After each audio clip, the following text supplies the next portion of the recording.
everyone, this is Carly from Craig Systems. Welcome back and thank you for joining us for our second Security Basics Lunch and Learn. At Craig Systems, we provide tailored voice, data, and security solutions to meet your business needs today and well into the future. We've seen firsthand how cyber attacks can disrupt business operations.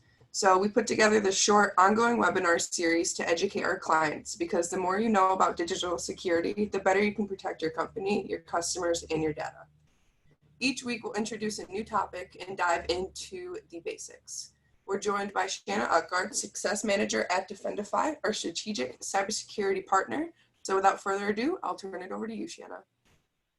Thank you, Carly. As she mentioned, I am Shanna Utgard and I am with Defendify. This is session 2 of our Lunch and Learn series. Today we're going to talk about social engineering, phishing, SMiShing, vishing, how social media can be used against you, business email compromise, and fear, uncertainty, and doubt. And I am the Success Manager at Defendify. Defendify is an all-in-one cybersecurity platform designed for small business, and we work with strategic partners like Craig Systems as preferred vendors for our cybersecurity platform. We've got award-winning tools, and we're going to tell you about 3 of them at the end of this quick session. But today we're going to learn all about social engineering. So to start off, we're going to define what that means. That is the use of deception to manipulate individuals into divulging confidential or personal information that may be used for fraudulent purposes. It's that kind of manipulation of the human side of things and our emotions and our fears. The most prevalent form of social engineering is phishing. Over 90% of cyber attacks start with a successful phishing attack. So this is where an email comes into an organization. It could be from an employee, an executive, a contractor, a vendor, a stranger, trying to get the employee to interact with that email in some way, shape, or form. Back in the day, phishing emails were this big shotgun approach that targeted large numbers of people at one time. You may have even yourself received an email from a Nigerian prince who has millions of dollars to get out of the country.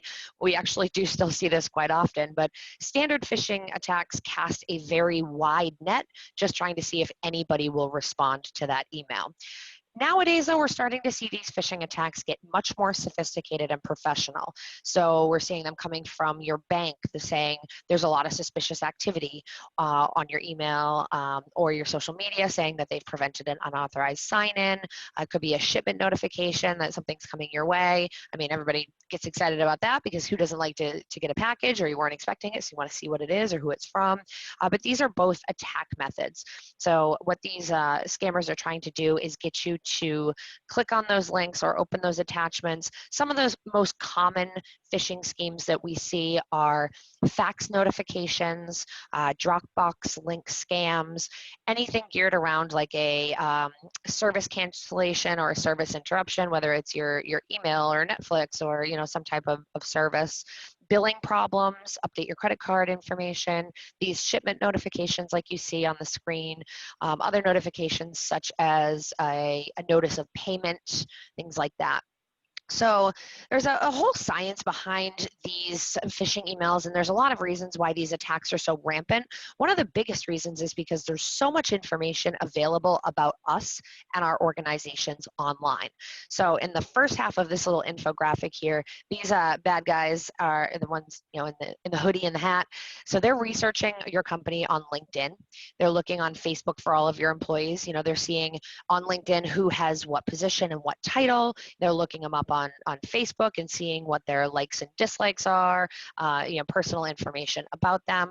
If your marketing team is doing a really great job of promoting your company, there's going to be even more information for those criminals to use, and then they're going to gather all of that information. So that's the first stage of preparation for these phishing emails, is that social media research phase. So one of the things that they like to do is make it appear that the email is coming from someone within the company, so that name and email address and position in the company hierarchy is probably obtained through, there's a bunch of different places that they can find it, but specifically LinkedIn is one that we see used the most. And then they're gathering information on a targeted employee through social media. So the employee could have put personal information and made it public, and then those attackers are using that information to trick the employee into reacting and clicking on a link for something that they're interested in or something that appeals to them. So one of the things that we encourage you to do is think about the type of information that you give out online. Researchers can very quickly and easily find out information about your name, your birthday, your children's names, your pets' names, their birthdays. I mean, think about how many times you've posted on social media, happy birthday to your kids. It's been wonderful watching you grow over the last 15 years. So they can see that you posted that on June 27th and your son is now 15 years old. There's a child's birthday. You've got your pets' names on there, your hobbies, your anniversaries. Think about how many of you have a password that involves one of those pieces of information, yet we're putting that all out on social media. So maybe your password is, you've got one child and your anniversary is, July 11th, 1992, and you've got, Thomas 07111992 exclamation point for good measure. It's very easy to build these types of scripts that will try to crack your password and log into your accounts based on that publicly available information. We also post other things like organizations that we belong to, charities we care about. If we're going on vacation somewhere, a lot of people will post information about that, which can be used to, create out of office emails or, alert these attackers that you're going to be going somewhere so that they can swoop in. We'll talk a little bit more about that later. Maiden names I'm seeing a lot on social media. So I've got a friend of mine who has all 4 of her maiden names on there, but her children, if they had put their mother's maiden name as all 4 of her married names, but as well as her maiden name, she wants people from high school to be able to find her. So, she's got maiden and all the married names. Any way that somebody could possibly search for her, she wants them to be able to find her. Her children, if they have used their mother's maiden name for any of their security questions, that's out there everywhere. And then there's also a lot of information available on social media about, your friends or your coworkers, your personal relationships, the hierarchy of the organization, the chart. But those social media accounts can also assist an attacker by not only helping them see who the C-level executives are. Another way that they use this information is looking for family members that may have access to a mobile device or may also be connected on a same, home Wi-Fi network as, an executive might connect to do some work on the weekends or while they're at home. So any devices that could be potentially connected to the network, those family members are also targets because of the relationships that are defined on social media, and they can be used as attack methods as well. This is a great story that we like to use. It's about MacEwan University. It's a Canadian school up in Alberta. They were doing construction on campus, and their marketing team was doing a lot of great promotion that they're building new buildings, and they're working with XYZ construction company, and thanks to all the donors. And so they were really doing a lot of PR around this big, change for the school. Then they got an email from their construction company stating that the construction company was changing banks in a few weeks, and they wanted to make sure that all future invoices were sent to the correct bank. So that communication went on back and forth for weeks between the school finance department and the contracting company, and the university paid those contractor invoices, but they actually ended up sending $11.8 million to cyber attackers who were posing as that construction company all along. It's always amazing to me that a crime this significant was accomplished simply by email, and because of all of the information that the school was putting out there online, and it could be accomplished anywhere in the world just through email. So they do all of this information gathering, they're watching, they're looking on LinkedIn, they're sending you, they may even make a fake social media profile and send you a connection request, and then they also will connect to other friends of yours within the industry. That's a tactic called gatekeeper friending. So they're trying to get in and utilize your relationships and your network. A lot of information is always posted about new jobs that people have accepted, and so the attackers are watching this information and seeing what types of positions people are moving into, whether they're in a type of position that might hold the keys to the castle if they're in accounting, or a new C-level, or even some lower level employees. New employees are always really eager to please, and they also don't know a lot about the company policies. So when they receive an email from their boss asking them to run out and get gift cards, they're going to be more eager and willing to do that because they may not know the established policies for confirming those types of requests, and they just want to do a really great job and prove themselves. And then the other thing with social media as well is that we have seen instances where attachments have been used to distribute malware. One of the things about social media is that it's kind of an environment where it's so really easy to use and people's guards are lowered. We're dealing with this all the time. So a friend you know very well could send you a link, to a photo album of a trip that you knew that they took, or one of your connections on LinkedIn could send you an attachment that might look like it's a sell sheet, and they, are doing the social media selling all the time, and you just, expect that it's going to be another message from them about whatever they're promoting at that point. So, you see your friend's picture, it's familiar, you recognize it, you click on it because you assume that it's safe, not knowing they could have been hacked. Now, whatever you're downloading, you're actually bringing malware onto your computer, and it could have keyloggers or other types of malware that can be used against you. Another thing about social media as well is we see a lot of those shortened links, so it's more difficult to hover over and see where that link is redirecting to. So once those attackers have done all of their research and they found out all of the information about your company, a lot of the times they will spoof an email address so that it looks like it's coming from a trusted sender, but it's not. Even with the most expensive and comprehensive spam filters, these types of emails are still getting through. So when they land on that employee's inbox, these cybercriminals are trying to get the employee to do one of four things.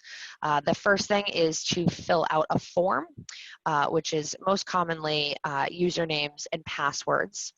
They want you to click on a link like in those FedEx or bank examples. So a lot of the time that will take you to a malicious website used to gather credentials or can initiate malware downloads. Attachments should always be a red flag if you receive an email from someone that you weren't expecting. They want you to open a file. A lot of phishing emails have attachments on them. Word, Excel, and PDF are all popular attack vectors. And then the last thing that they try to get you to do is take action. So perhaps it's send a sensitive document, get you to pay an invoice or initiate a wire transfer, buy gift cards, send confidential information. So in the end, if you receive an email that is unexpected, you're going to want to verify. Pick up the phone first, call them on a known phone number. You don't want to reply back to that email. You're probably just writing back to the attacker, and pick up the phone and call them on a known phone number or communication channel. Sometimes this looks like it's coming from people inside your organization, so make sure that employees have clearly defined processes to follow in order to confirm those types of requests, especially right from day one, because again, new employees are big targets. Pretexting is another form of social engineering, and this is where attackers focus on creating a good pretext or a fabricated scenario that they're going to use to try to steal victims' personal information. So in these types of attacks, the scammers usually saying that they need small little bits of information that might not seem too alarming at first, but what they're trying to do is confirm that target's identity and collect little bits and pieces of information. They may do this to several employees, stealing data from each employee one little bit at a time, and then that information can either be used to stage secondary attacks or commit some type of identity theft.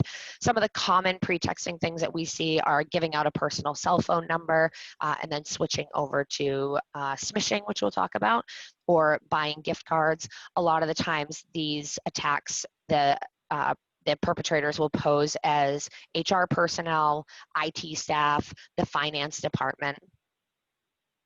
Another thing that we like to talk about as well is the type of information that you're sharing online. So here's an example from our social media. Damon and Jim are online at CompTIA. Thankfully, this is a virtual event, but obviously you want to get people when you're out at an event, you want to get them to your booth. You want to create a little bit of marketing buzz about that. You should make sure that you're informing your employees when you're out at certain events, or you're going to be posting about this on any of your company social media pages.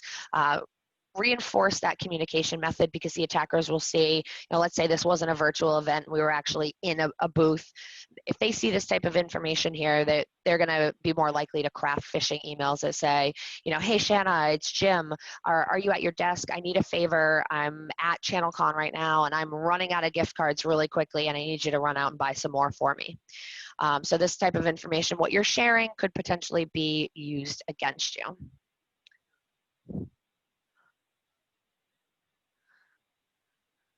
Next thing we're going to talk about is credential harvesting. So the first thing I said that the attackers are trying to get you to do is fill out a form. So most commonly we'll see a email like this as an example of a Netflix email.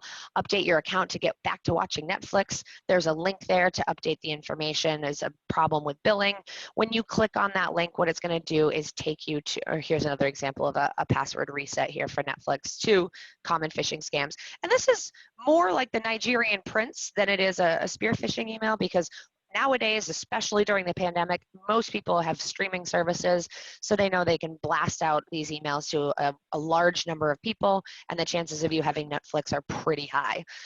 When you click on one of those links, though, it will take you to a page that looks like Netflix. It's got all the right logos. It's even got, people say, oh, look and make sure you have the padlock. This is a secure website. It's got HTTPS, but you can see it is not the actual Netflix page.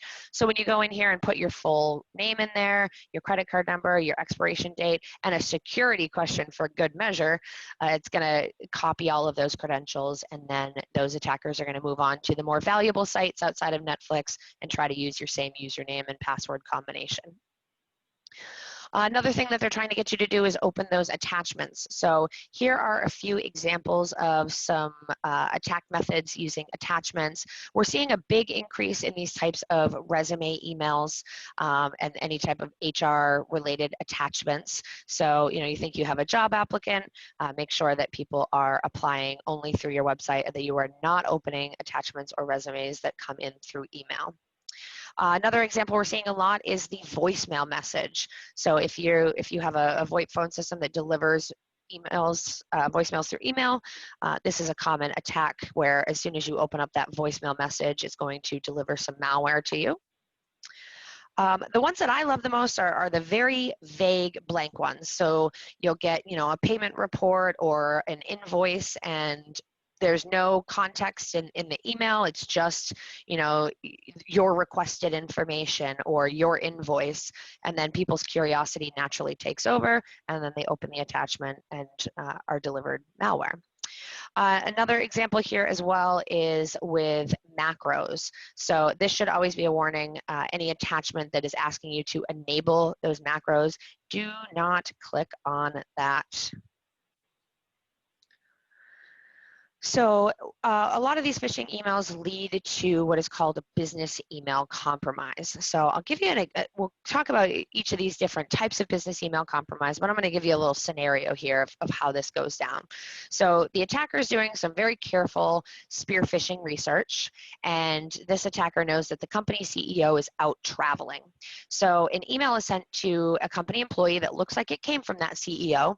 There's a very small discrepancy in the email address, but the spelling of the CEO's name is correct, and unless you're really looking for it, you might not notice. In the email, the employee is asked to help that CEO out by transferring $50,000. The email uses urgent but friendly language and convinces that employee that this is helping both the CEO and the company. She is traveling. She would do this request herself, but she can't make that fund transfer in time for the deadline that's been imposed. So without verifying the details, that employee decides to act. He believes that he's helping the CEO, the company, his colleagues, and complies with that email request. And a few days later, they realize that they've been a victim of a social engineering attack, and that money has been wired off and is gone. So that is a very common example of a business email compromise. I myself almost fell for one. If you didn't listen to last week's Lunch and Learn session, you can hear all the details there where I wired $2.1 million to a cyber attacker. It was not fun. So a couple of these other types of business email compromise schemes. We have the bogus invoice. So the attackers pretend to be a supplier or a vendor that they know that you use, and they're requesting funds transfers for payments, but it's actually an account owned by the cyber attackers. CEO impersonation or CEO fraud. The attackers pose as the company CEO and asking a transfer request or to buy gift cards. an account compromise. So that is where one of your own employees' email accounts is hacked and then used to send out, either PDF attachments with malware or invoice payments to vendors that are listed, but then the attackers go in and change a bunch of the rules in your inbox. So any replies are coming back and all those payments are being sent to the fraudulent bank accounts. We also have some third-party impersonation that we see. So it could be the attackers are pretending to be a lawyer or somebody from the bank, and they have some type of crucial or urgent matter. And a lot of these requests are done through email, but also through phone. And a lot of the times we see these at the end of the business day when employees are tired, they're stressed out, it's the end of the day, they don't want to deal with it, and they're less likely to be on their game. And then just regular data theft. We see this a lot with employees in HR or payroll who are targeted to obtain personally identifiable information. Every beginning of the year, we always see this with tax statements for employees or executives, but there's also other types of data theft as well that can happen, and all that information is used for future attacks. One of the things to always look for in these types of attacks and emails is fear, uncertainty, and doubt, FUD. When we're looking at different things, the biggest goal of this social engineering is to play off of people's emotions. So fear is a big one. You get an email about tax fraud or a cancellation notice, or there have been unauthorized logins. Coronavirus, huge one we're going to talk about in a second. Greed is another emotion that's played off of. There's a lot of money mule schemes that are going on where you just hold it in your account for a little while and they give you a small piece. If it sounds too good to be true, we know this, but we still do it anyway. Curiosity is a big one. We see this a lot in SMiShing. We've seen pictures of you. Is this really you? News articles, just things that the curiosity with the invoice or, not having a lot of context in the body of the email. People will open it up just to see what it is. Helpfulness is another emotion that is played off of requests from managers to new employees. On a personal level, we also see this. A lot of scams. Your friend is stuck in a foreign country. They need money to be able to get home. So you want to be helpful. Urgency is another emotion that's played off of. Your credit card's declined. Your contact is unable to be reached, but they have this task that is really urgent. Time limits. So if you have to do, avoid account cancellation, you have to do this in the next 24 hours. A reward, we see some of these with, you get $100 off your next cell phone bill, or a lot of the times with kids and the games that they're playing online nowadays, it's extra Robux or whatever that is, or, different cheat codes, so some type of reward, or avoiding a penalty for not acting. So anytime that email is starting to generate an emotional response within you, that is definitely time to stop and put on the brakes and say, wait a minute, this just doesn't feel right, and I'm being asked to do something in a very short timeline. I'm going to reach out and confirm that that is actually the case. We talked about, that fear and uncertainty. We saw a huge increase in attacks across the globe when this pandemic started. It started off as notifications that, the first case has been reported in your area. There were ones even before that were, CDC guidelines and, World Health Organization safety measures. And then a case has been reported in your area. Click here to find out more information. And then over the last few months, we've seen the attacks shift over to disaster and relief. So now that's the way that the attackers are phishing, using this global pandemic and the emotions that come from that. So again, if an unexpected email asks you to fill in a form, click on a link, open a file or an attachment, pay an invoice, or reply with any confidential information, reach out to the sender to verify on a known communication method that's different than the original email. It's now even going further than computers. Text messaging is also an attack method. So this is an example of Apple notification expiring. So you've got that urgency. It takes you to a link that looks like Apple, but it's not. And then they're trying to get your username and password. So it might say your ABC bank account has been suspended, click here, or the scammers are also saying, like, is this really a picture of you? If you tap on a link, again, you can download some malware. There are always shortened links in the text messages. The reason why is people inherently trust those text messages. Think about the open rates for text messages versus email. There's no spam filter for your texts. You just assume that if it's coming in, it should be relatively legitimate. And another reason why this is an important or a increasing attack method is employees are able to access sensitive company information from their mobile devices. So that's why they're being targeted. These are some examples, congratulations, $50 off your next bill. There's a prize, emotional motivation, and then the CEO unavailable for the rest of the day. We're also seeing these attacks come through as vishing attacks. So that's voice and phishing. And this is where that same type of scam is perpetrated through the phone, often targets assistants, receptionists, finance team members. The actors like to pose as IT support. Hey, this is John from IT, because they looked at your company on LinkedIn. I need you to something, some IT thing you probably don't understand. What's your password? So it's very easy for scammers to fake caller ID. They can spoof those things. If anybody is calling you on the phone and asking for any type of information, even details about the company, people's email addresses or phone numbers, take down their information and have somebody call them back if they are expecting that call or that is a known client, or go directly to the vendor or company website and call them back to confirm that you really are speaking with them. On a personal level, we see a lot of phishing scams that target the elderly. There are ones about Social Security or other benefits being blocked, the IRS, having a grandchild in trouble. So it's not just on a business level.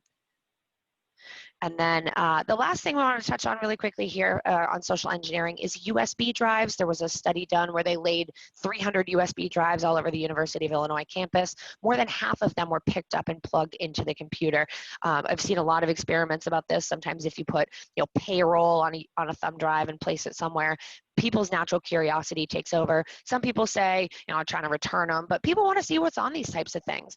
I don't think anybody's going to walk around your property and lay 300 USBs around your office, but one of the biggest things that we see is trade shows. If you're going to a lot of, in-person trade shows and salespeople are giving you a thumb drive with their sales material on them, you don't know what could be on that thumb drive. There could be malware there. You have no idea what you're putting into your computer. And the other side of USBs is, employees, if you allow them, can take information off of your network, but that's a topic for another day. And just to round everything out here, so that's a real quick and dirty on the social engineering side of things. Just a nice reminder here that Craig Systems has a free essentials package for anybody wanting to harden their cybersecurity. The threat alert system module out of these three packages, it's what's going to help you keep up to date on the changing and evolving cyber threats, different phishing scams that are out there, new data breaches that have happened. This industry is changing so much every single day. You want to do what you can to stay up on those different types of attack methods and scams that are out there. So that is the third module that you see on your screen, available absolutely free, no strings attached. No time limit on that. The other two tools that you get are the network vulnerability scanner, which is going to look for any holes or exposures in the outside of your network that an attacker could use to exploit you, and the cybersecurity health checkup, which will give you a real good understanding of where you stand from a cybersecurity standpoint, where your strengths are, your weaknesses, easy wins that you can have to harden up your cybersecurity posture. And if you are interested in your 3 free no strings attached tools, you can call or email my friends over at Craig Systems. I'll leave their information up here. And one quick message here, our upcoming topic for next week is going to be everyone's favorite topic, passwords and two-factor authentication. So again, if you are interested in your 3 free tools from Craig Systems, please give them a call, send them an email, and they will get you connected. That's about all for me this week. Passwords and two-factor authentication next week. And until then, I will turn it back over to Carly or Mike if you folks would like to add anything.